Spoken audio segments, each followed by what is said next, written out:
What is up, awesome peeps? Brent McCluskey here with Electrified Reviews, and today we are reviewing the Eunorau FAT-HS fat tire full suspension electric mountain bike. This thing is a beast of a mountain bike here. This thing has just got so much power, so much torque, so much speed. We're gonna dive into the specs here, but first, let's roll the B-roll.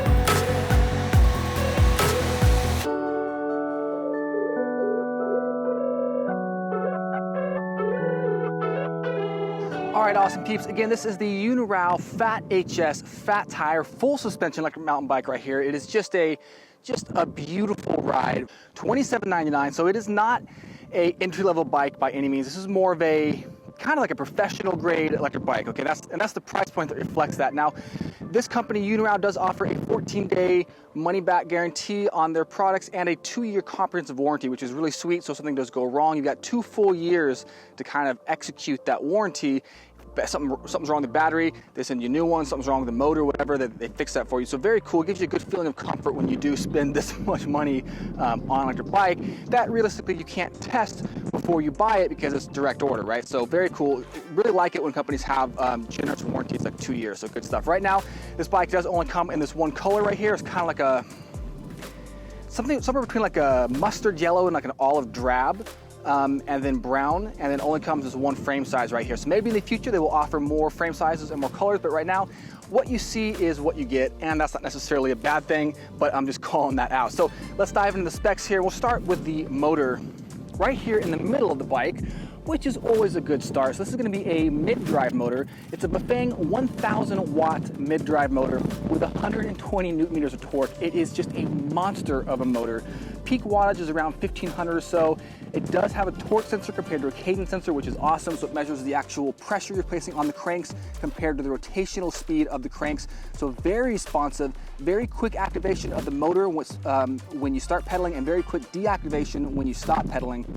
The gearing of the bike, just like how a car motor, one motor, multiple gears, and it allows you to leverage it to get more power and more torque out of the motor compared to a cadence sensor, compared to a hub motor, which just kind of moves the back wheel, right, or the front wheel, depending on where it's at. Now, this mid-drive motor here brings this bike up to a top speed of 28 miles per hour, which makes it a class 3 electric bike. You can reach that speed with the throttle, which is going to be on the left-hand side right here.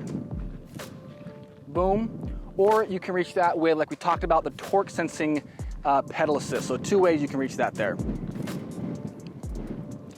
In the back, we've got a Shimano Alivio 7-speed derailleur right here. Very, very nice little upgrade. Typically, when we get to the derailleurs and it comes to a hub motor, we say it doesn't really matter that much what the derailleur is. But in this case, with a mid-drive motor, you do want, and you actually do need, a higher quality derailleur to handle the extra stress that you get from a mid-drive motor, because the mid-drive motor, it places a lot more torque on the entire drivetrain, and it can really stress the components out. So you want something that can handle it, like the Shimano Alivio. Very nice shifting, very quick, very snappy. It also does have shift detection.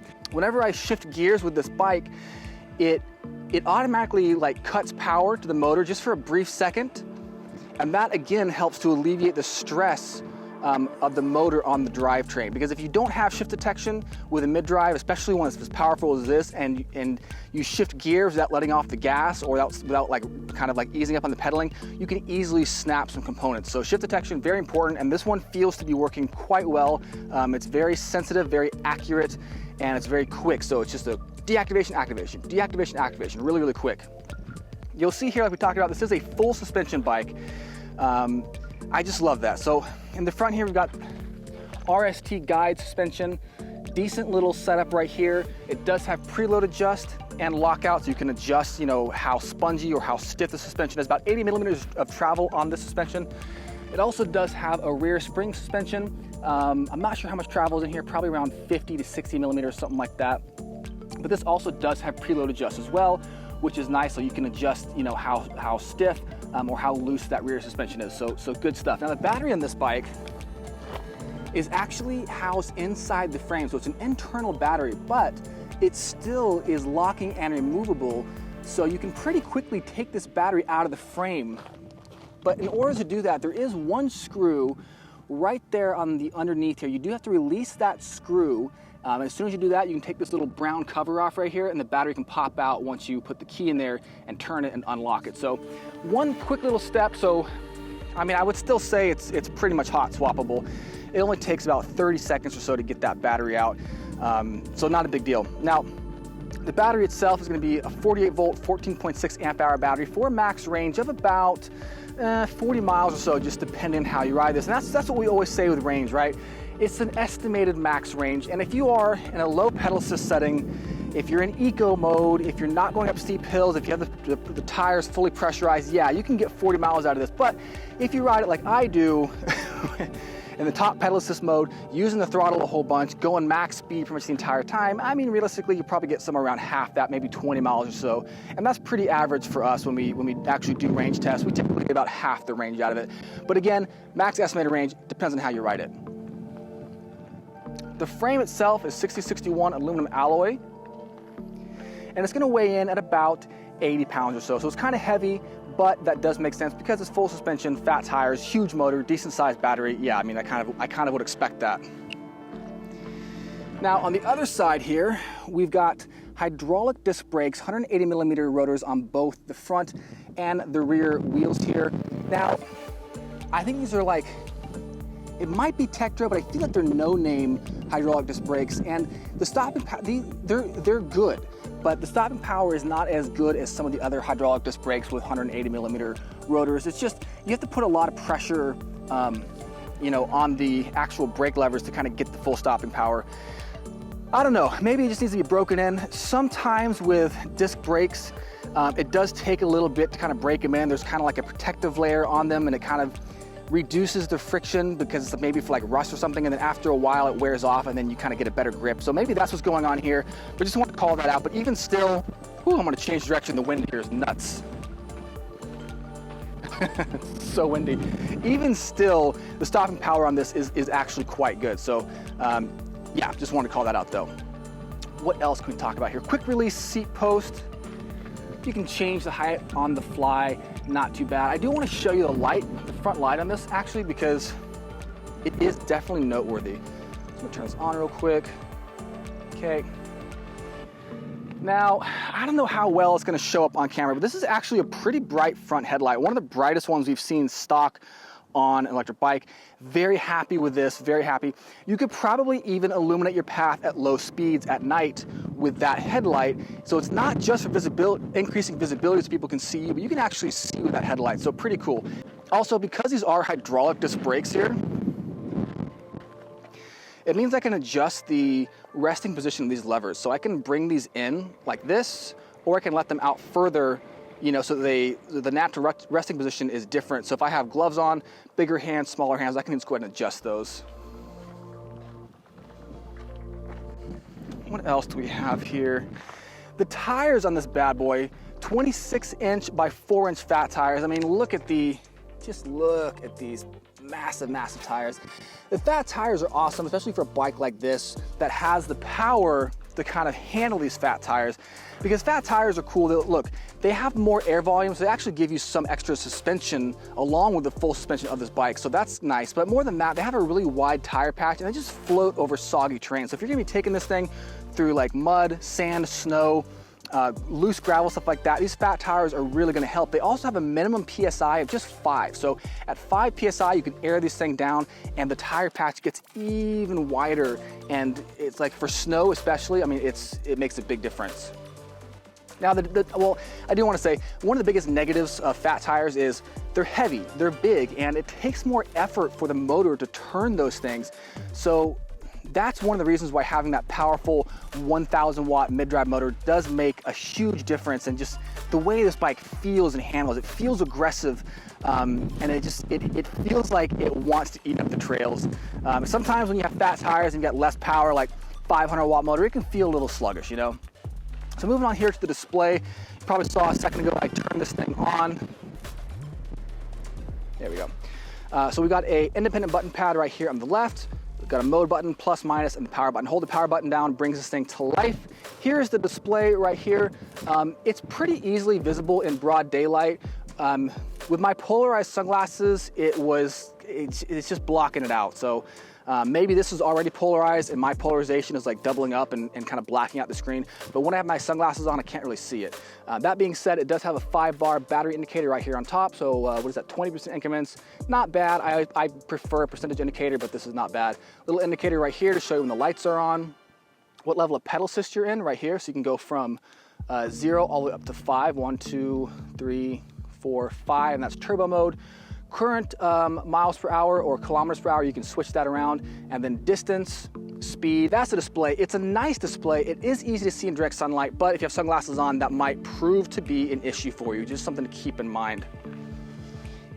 All in all, guys, this is a sweet, sweet ride. It is so much fun to ride. The power, the torque on this is just disgusting.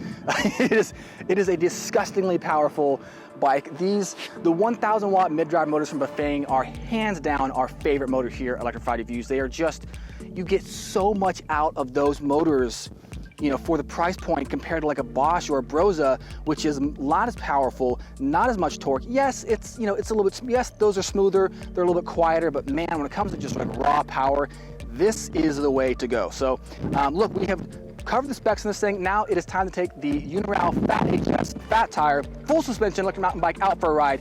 Here we go.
All right, awesome peeps. That is pretty much it for the review of the Eunorau FAT-HS fat tire full suspension electric bike here. In summer, this thing starts for $2,799, $2,799. Again, this is not an entry-level electric bike. This price point is definitely in the upper tier, almost professional grade e-mountain bike here. But for that price, like we talked about, you're getting a pretty good bang for your buck. One of my favorite things about this bike is going to be that mid-drive motor, the 1,000 watt thing mid-drive with that 120 newton of torque. Man, you put that in low gear, climb up a hill, and you can really feel the power of like leveraging against the gearing here like we talked about. Very cool stuff. Love the Shimano Alivio derailleur. Nice upgrade point there. The full suspension, internal battery, the fat tires. It's all just a pretty sweet ride. And really, this bike right here is going to be geared towards you guys who want something that's a little bit more serious. Like if you want to be tackling some more advanced trails, hitting some jumps, hitting some really difficult stuff that just a normal kind of entry-level mountain bike, just the components wouldn't be able to hold up, the frame wouldn't be able to hold up. But this is what this bike is designed for kind of taking a beating and just to keep on going. So awesome peeps, I hope you dug this review. Hope you guys are staying safe out there. Hope you're having an awesome day. Thank you very much for watching, and I will catch you guys next time. Peace.